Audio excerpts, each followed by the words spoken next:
I just want to frame the discussion, and then I want to toss this over to people who are actually suffering the abuses under the U.S. government. People whose families are being separated, people who are seeing children being traumatized. My name is Laurina Domenzai. A lot of you guys know me as the director of the Latino Policy Institute. But what you may not know is that I've been speaking out against mother and child internment for many, many years. This is not a new practice. The United States runs the largest immigrant detention network in the world. And today, we're making it bigger by filling it with children we are taking from the arms of their parents. As a result of policy change from this administration, 100% of migrants that arrive on our border are prosecuted as criminals.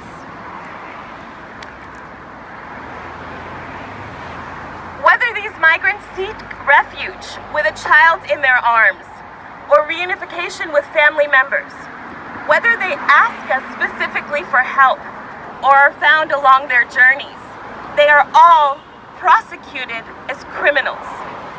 This means that today, when a mother arrives on our southern border with her child, after walking hundreds of miles and asks for our help, she is given over to the U.S. Marshal Service, charged with a criminal offense and taken by ICE. Her child is taken from her arms, declared an unaccompanied minor, and put into a web of federal detention facilities. Today, the United States is violating the human right to seek refuge, making refugees criminals, and taking their children from them. And we know how bad this is for children. There is a large body of research saying again and again what we know in our bones.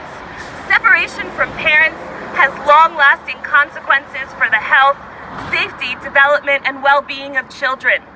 It destroys the relationship that fosters resilience and is deliberate trauma that we won't watch silently. Now, there's been some confusion in the media about why we say, "Where are the children?" Let me clarify this. Where are the children is not just about the 1,500 children the Office of Refugee Resettlement couldn't reach in their check-in call. It's that this administration is trying to say they are not responsible for the children they take and are gutting all of the legal protections and due process protections we should afford children who are in our custody.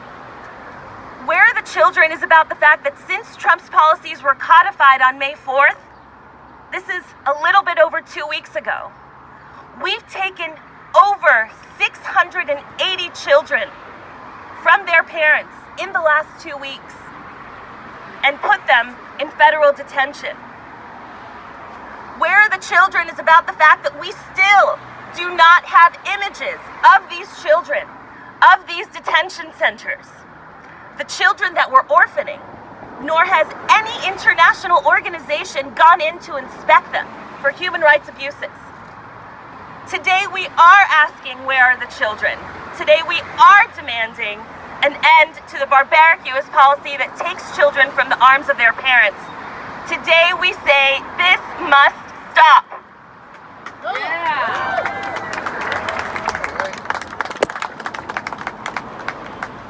The U.S. government must stop separating families. Let me say this again. We must end family separation. We're going to hear from many who have experienced firsthand how we treat our families in this country. Our first speaker, Luis Gordillo, experienced alongside many of you what it feels like to have your mother, to have your wife, to have your children separated. Many of us held his hand along the way, and he couldn't stand by idly, despite his precarious position, and is with us today. So I ask you to thank you and welcome Luis.